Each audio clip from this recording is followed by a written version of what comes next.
we mentioned in the beginning of this module that after learning about all of our different components that we would want to revisit it in order to put everything all together again. So we have our TCP/IP suite, and that's our general idea, and that's our general suite of ports and protocols and communications protocols which work together to allow us to network over the internet. So the TCP/IP suite is how the internet works. It's the suite of ports and protocols which allow the internet and networking to work. Networking can work without the TCP/IP suite, but we need the TCP/IP suite in order to allow all the connections necessary for the internet to function properly, to work. So our TCP/IP suite is composed of several different components. We have our network and data link protocols. Now, our network and data link protocols are protocols within the TCP/IP suite which don't necessarily have ports associated with them, that still are protocols which work based on that TCP/IP stack. So we have ICMP, IGMP, and ARP. So if we were to look at our network and data link protocols within our TCP/IP suite, and we redrew our map over here, and our TCP/IP suite protocols are what we have in black. There's a lot more going on with our TCP/IP suite. There's a lot more detail that we could draw in here, but these are just what we need to be concerned about just to understand this concept. So our OSI model, our different layers, are in red. Our actual TCP/IP stack, and our actual TCP/IP suite is going to be in black. So you can almost think of the red as being less of physical layers, and the red is more a guideline. It's an idea of how all of these different ports and protocols work together in order to allow networking to occur. The OSI model, our please do not throw sausage pizza away model, is not really a physical thing so much as it is taking the method and taking the way that networking works and breaking it up into layers so that we can better understand how the networking segments itself up. So we're looking at this through a lens of the OSI model. And the OSI model is in red, and it's overlaid on top of our TCP/IP suite, which is in black. So we have our layer 3 and our layer 2.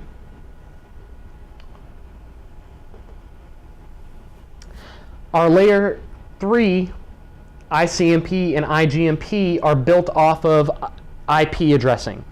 We talked about how part of our TCP/IP suite is this IP part, and IP stands for Internet Protocol. Internet Protocol is what allows us to route everything. And as you can see, everything from excluding ARP up, everything else is connected to this IP. That's because everything in here, in our TCP/IP suite, is somehow connected to IP. Even Address Resolution Protocol. Address Resolution Protocol is connected to IP, but it isn't dependent on IP. Our IP addressing isn't dependent on ARP. But that being said, ICMP and IGMP the protocols wouldn't work without IP addressing. They wouldn't work without our IP scheme. So we need the IP protocol in order to create addresses to logically assign physical network interface ports with logical addresses that we can send around the world. And that's what the IP protocol does. The IP protocol creates those logical connections between IP addresses and MAC addresses and allows us to route this information around the world. So we need IP in order to route all the rest of our data and all the rest of our protocols. So everything else needs to be built on that. ICMP and IGMP are still at layer 3 because they aren't part of our transport layer, they aren't part of our layer 4, and they aren't associated with any ports. ICMP, we talked about, is our error messages and our available to be reached messages, where we have ICMP echo requests, which are ping replies, in which we're sending out messages and saying, hey, are you there? And we're seeing if we can get an echo reply back using ICMP. And our IGMP is our Internet Group Management Protocol, in which we're managing our different multicast addresses and we're managing our multicast membership. and both of those are built on our IP, but they're still under our layer 3 of our OSI model. The same with our routing protocols. Our routing protocols are still layer 3 of our OSI model, but they're related to IP addressing. Our routing protocols need IP addressing in order to find the best routes, in order to use metrics, in order to determine where to send IP addressed packets.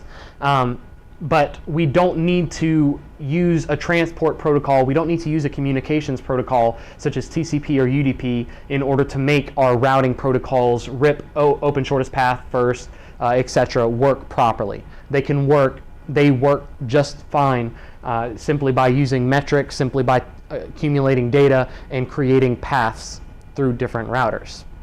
So that's still our routing protocols are part of that layer 3, part of our networking layer of our OSI model. Next up, we have our communications protocols. Now, our communications protocols are going to be our layer 4. They're going to be on our transport layer. Actually, before we hit those, lastly, we have our little ARP buddy down here, which is on our Datalink layer, because he is just going to help to find and determine IP addresses and MAC address correlations. He's going to say, okay, who has this IP address? And they're going to respond with who is that IP address, which MAC address is that IP address. And that's why he's at the layer 2 data link layer, and he doesn't need any transport layer protocols. Next up, we have our TCP and UDP protocols. Our TCP and UDP protocols, Transmission Control Protocol and User Datagram Protocol, are our 2 communications protocols. Anything layer 4 and above is going to need some sort of packaging and is going to need some sort of packets to be cut up and transmitted and to be routed somewhere. When we talked about our OSI model, we talked about how our layer 1 is our physical layer. That's just our physical connections. Those are network interface cards. Our layer 2 is our data link layer. It's our layer where we're just communicating with things like MAC addresses, or we're just utilizing MAC addresses, and that's our ARP. Our layer 3 is going to be our networking layer. Our networking layer is where we're going to establish IP addresses. It's where we're going to be using routing protocols. We're going to be using ICMP and IGMP. Layer 4, our TCP and UDP model, or sorry, our transport layer, are going to be utilizing protocols such as TCP or UDP in order to transport packets. So we have all these other packets up here. We have DNS, we have FTP, we have HTTP, SSH, trivial FTP, and many more that we just didn't include for simplicity's sake, that need to be packaged and transported somehow. And if we didn't have TCP and UDP in there, though, they would need some other protocol in order to know how to package and transport them. A very simplistic way of putting it, a very simplistic analogy would be almost to say that from layer 1 through layer 3, we're really just taking packages and we're taking packages and we're giving them to the guy down the hall. We don't need to box them up. We don't need to transport them. We don't need to put them on. We don't need to put them up and push them and know how to package up and distribute them.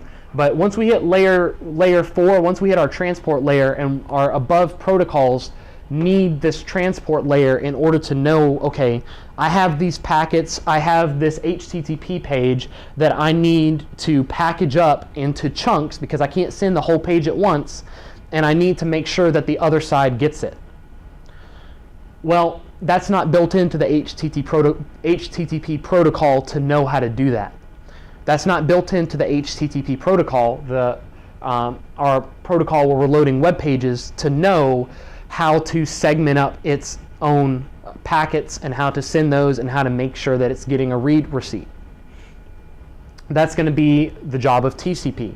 TCP is a transport protocol. It's our UPS bus that we hired in order to package up, cut up our packets into multiple different segments, send it off, and then verify that it got there, and then do retransmission if necessary. That's all responsibility of our TCP protocol. Now, underneath of our TCP and UDP, and we've talked about those in depth previously, we have our ports.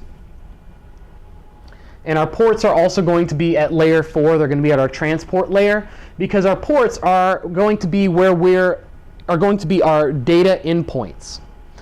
So we need to have a location where we are receiving data streams or sending data streams from. So think of it this way. On our layer 4, we have TCP and UDP working based on which additional protocol they're using. So we have TCP sending out a HTTP packet over port 80. TCP needs somewhere to send it from. We need a port to send it from. That port is going to be on layer 4. And that's going to be port 80. Port 80 is where it's going to send it from. So TCP works through that port to package and send that out. And then once the other end receives an HTTP packet, it's going to receive it at that port 80 on our transport layer, and then TCP is going to read that message, and it's going to make sure that it's assembled properly on the other end. So that's why our ports are used on our layer 4, on our transport layer, because they're part of that transport process. Then we have our additional protocols. Now, these additional protocols, while all of these are considered protocols, these are going to be our protocols which come after our layer 4, and they're going to be protocols which are associated with port numbers. And these include everything like DHCP, DNS. DHCP is a networking protocol, but as you can see, it relies on UDP, so it's still going to need a port number so that UDP can package and send those packets. So that's why DHCP, even though it's under networking, is still going to need a port number. It's still going to rely on UDP or TCP in order to package and send that information.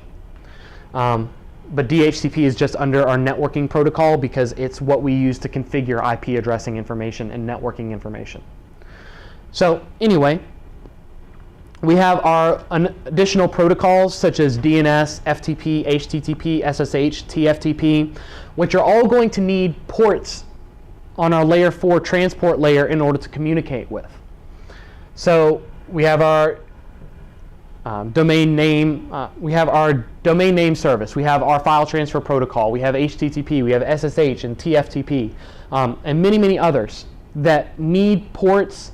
They need a communications protocol to package up their information, to send their information, to verify that it gets there, or in the case of UDP, just send the information, and to break that information up into packets and get it out. So this is our overview again of how all of these different formats work together. So before we close out, let's just do a run through of a HTTP packet again and hit all these different areas that they're connected to. So including ARP. So we're on our computer and we want to visit a web page. So when we go on our browser initiates a GET request to the web page's address at port 80. So our browser is going to send that GET request. It's going to get to the other end, and the web page is going to begin trying to send us that web page. Our web server knows how to package up and send a web page using the HTTP protocol. HTTP protocol knows how to take that web page, knows how to take that HTML or that other information it needs and package that up so that it can be shown on an application, so it can be shown on a browser. It knows how to take that information and make it user readable. What it doesn't know how to do is it doesn't know how to package the information and send it. It doesn't know how to verify that it got there. It can't break up our packets and perform verification. It can't perform retransmission. That's the job of our TCP protocol. So our TCP protocol takes on these HTTP packets and says, okay, I'm going to break these up, I'm going to send them out, but I need somewhere to send them from. I need somewhere to initiate a connection to and a data stream. and it says, okay, the default port for this protocol I'm handling right now, HTTP, is port 80. So I'm going to send it out of port 80, and I'm going to send it to port 80. So that's the port it's going to send it to. What TCP does not know and what HTTP does not know is how to route those packets. That's the job of IP. IP knows, okay, these packets, I'm going to take these packets from this network, and I'm going to route these packets, and I'm going to send them over to a different network. And I know how to route these packets so that they can get to that other network. IP is going to provide addressing so that our physical MAC address has an IP address. IP addressing is going to perform all those functions, that IP portion. So we're now down at our IP portion. Now, those packets have been, that web page has been broken down into HTTP packets. Those packets have been transmitted over TCP in order to break up those packets into, or break up those sections into those packets that we need to send. They've been pushed out over our port 80, and our IP addressing has routed those packets to where they need to go. But now we're at where we need to have that IP address we're sending those packets to now go to one particular network interface card. So now we have our little buddy ARP. And ARP is going to say, okay, who is 192.168.1.13? Because I have a packet for him to go to port 80. And then it's going to respond back. ARP is going to get us a response back that says, hey, I'm 192.168.1.13, and this is my MAC address. And then we'll use that going down to our physical layer in order to pass physically the connection over the cables to that network interface card. So this is how our TCP/IP suite all works together. This is how all of our different protocols interlace together, all of our network and data link protocols, our communications protocols, and then our different ports and protocols, which are based either on TCP or UDP. And this is how we can have protocols such as RIP, OSPF, ICMP, IGP, and ARP that don't have port numbers, that don't necessarily have port numbers because they aren't based on TCP or UDP. They aren't based on a transport protocol. They're just networking or data link or data layer protocols. So hopefully after our beginning explanation and then all of our detailed explanations of all these different parts, and then finally our end explanation, all of this made sense. If not, we can maybe dive into this a bit further. We can take it from a different angle. But knowing this information, being able to apply this information is not only useful for passing a test, but it's useful for just understanding how networking works. And like we said in the beginning, it's useful for understanding that when we're sending a data packet to another computer, networking isn't just connecting a wire to two computers. There's so much more involved in networking. There's so many more protocols, and there's so much more going on than just a copper wire between two ports. So thank you for joining us here today on Cyber.IT. Today we pushed together two of our modules, 1.5 and 1.6, are explaining networking protocols and identifying common TCP and UDP ports. We squished our different modules together to form one big module because it's really two related modules. And we talked about everything from the TCP/IP stack, how it integrates and how it works in comparison with the OSI model, how we use that and how we use our communications protocols, our networking and data link protocols, and all of our different ports and our other protocols. So take this information, learn it, absorb it, get those port numbers memorized with those default protocols, understand what those protocols do, and you'll be better for it. You'll be better at understanding how networking works, and if you're going to pass the CompTIA Network Plus exam, you'll be better off for understanding and having these memorized. So thank you, and hopefully we'll see you here next time on Cyber.IT.